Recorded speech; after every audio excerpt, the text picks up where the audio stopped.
If you're tired of serving dried out lackluster ham, this recipe is going to change that. Today I'm going to show you how to make the most delicious baked ham with an irresistible glaze that's sweet, savory, and everything you want in a holiday ham. Hey everybody, Kristen here. As you know, I believe homemade is best, but it doesn't need to be complicated. And today I'm going to break down the easiest method for making foolproof ham. We're talking juicy, tender, flavorful. It's going to be the spotlight of your holiday dinner, just as it deserves to be. And it's so easy to do, but I have a few chef tips along the way that'll guarantee your ham doesn't turn out dry, because we've all had our share of dried ham. That's the last thing we want. The first thing you want to do is take your ham out of the refrigerator and let it sit at room temperature for about 60 minutes.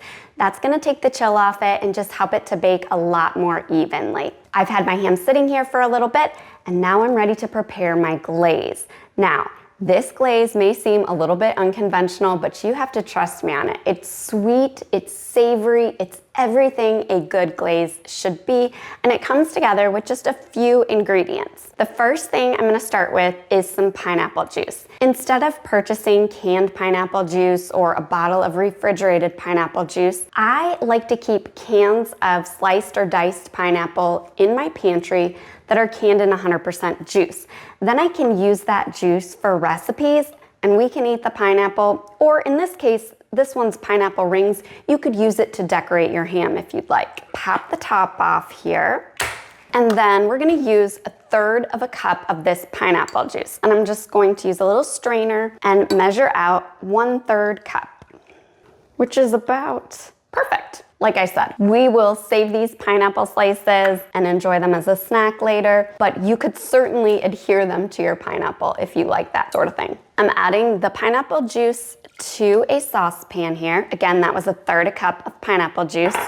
To that, I'm adding in some apricot preserves.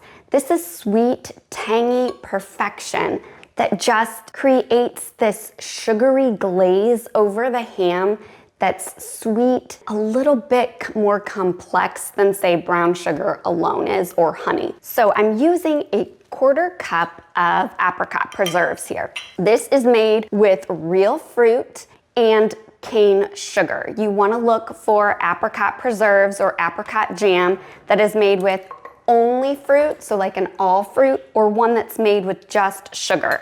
That way it's not cloyingly sweet, as those that are made with high fructose corn syrup could be. So that's about 1/4 cup there, adding that to my saucepan.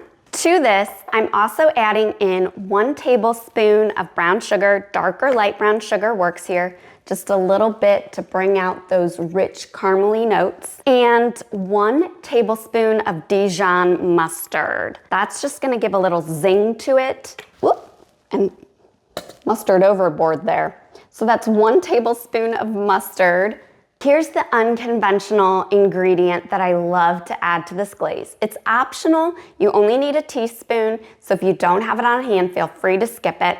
But this is prepared horseradish, which is just grated horseradish, water, and distilled vinegar. If you've followed many of my recipes, you know I love using prepared horseradish. It just adds a zing to various things, pairs so well with savory meats, and it just opens up your palate so that you can taste things a little bit better. And for this glaze, it just brings a little bit of balance. We're just using a teaspoon, so if you don't have it on hand, you can feel free to skip it. I promise you, it will not make the glaze spicy. It's really just going to bring some depth and make it feel really nuanced instead of flat noted. To this, I'm also going to add in some classic ham spices. We're gonna add in about 1/4 of a teaspoon of ground cinnamon here. I use a lot of cinnamon, so I have a big container here of cinnamon. And then just a pinch of ground nutmeg. This is one time you want to use ground nutmeg. So by just a pinch, I mean like 1/8 of a teaspoon. Just a tiny bit there. Ground cloves, again, just a pinch, so about 1/8 of a teaspoon. And some ground ginger. Those spices are gonna warm everything up and just make it taste like the holidays. So we're gonna take this saucepan here, and we're going to heat our glaze over low to medium heat and just Whisk it together until the brown sugar and apricot preserves melt together. After heating the glaze, I poured it into the glass measuring cup here that I used to measure the pineapple juice. That's optional, it just makes it easier to pour over the ham. So I'm gonna set that to the side there. Now we wanna unwrap our ham. This recipe will work with any size ham. If it's bone-in, boneless, spiral cut, uncut. I really like a spiral cut ham just because it allows the glaze to permeate inside the ham, but do what works for you or what you like. I'm gonna cut off the package. I'm gonna remove the glaze it came with and throw it in the trash. Homemade glaze is so much better. Before I take the ham out of the plastic little bag here, let's get our roasting pan ready. So I just have a large roasting pan similar to what you would use for a turkey with a rack that I've placed inside the pan. If you don't have a rack, that's okay. We're gonna wrap our ham in foil so the foil will protect the ham from the water that we're gonna add to the pan here. We're adding in 2 cups of water to the bottom of our pan. It's gonna create steam so that while the ham bakes, it's baked in a steamy, moist environment, which helps keep the ham moist. It works a lot like my Instant Pot ham recipe, which I love, but this is designed for larger hams or if you don't have an Instant Pot. So we have this, then we're gonna wrap our ham in foil. So I have a piece of heavy duty foil here. I'm gonna pop that right on my roasting pan so that I can transfer my ham right in there and keep all the juices and the glaze contained in the foil. So we're gonna remove this ham from the package here. You wanna make sure that if there's any plastic cap over the bone on your ham that you remove and discard that as well. Okay, I've washed up my hands here and my ham is in my foil, and then what I like to do is just kind of fold the foil up to make like a boat so that it catches the glaze. And then you wanna separate the slices, if your ham is sliced, just to let it permeate, or the glaze to permeate through the ham. And then you wanna just pour it evenly over your ham, dripping down those slices if you can. Now, this glaze works for about a 5 to 8 pound ham. If your ham was on the larger side, you would want to double the glaze, or if you like a lot of glaze, go ahead and double it. Wrap this up tightly here.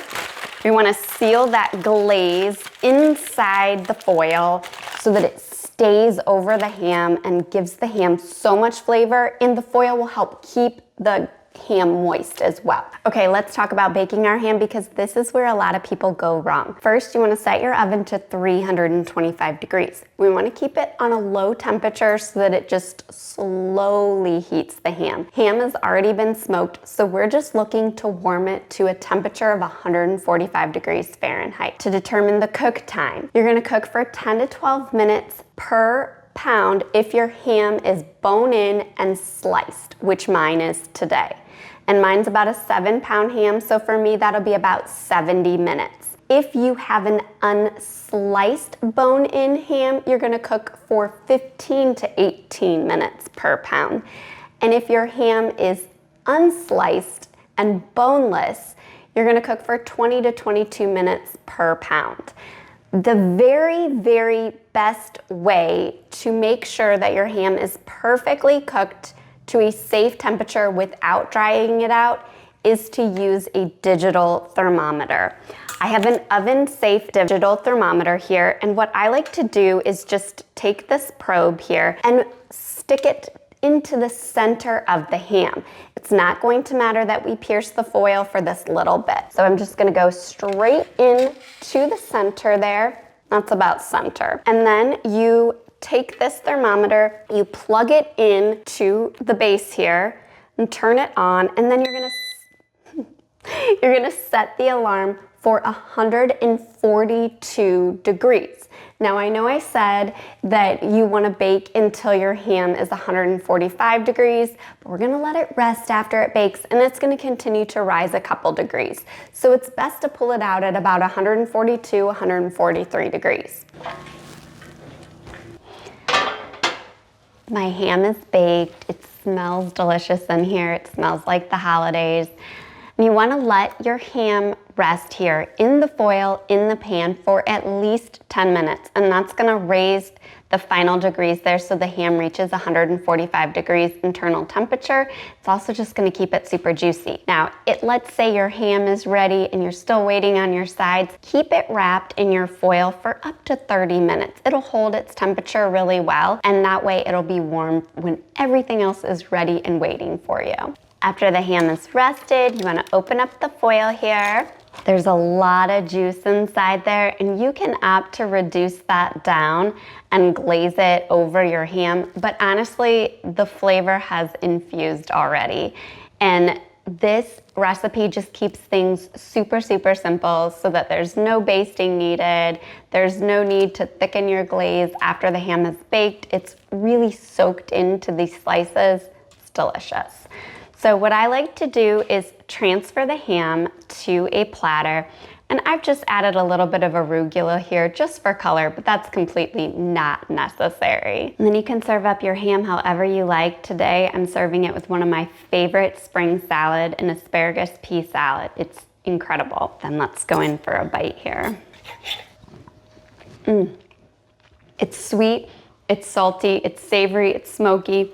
It's so incredibly delicious, so easy to make. And if you're looking for a recipe for a smaller ham, be sure to check out my next recipe where I walk you through how to make perfect ham using your Instant Pot. Until next time, happy cooking.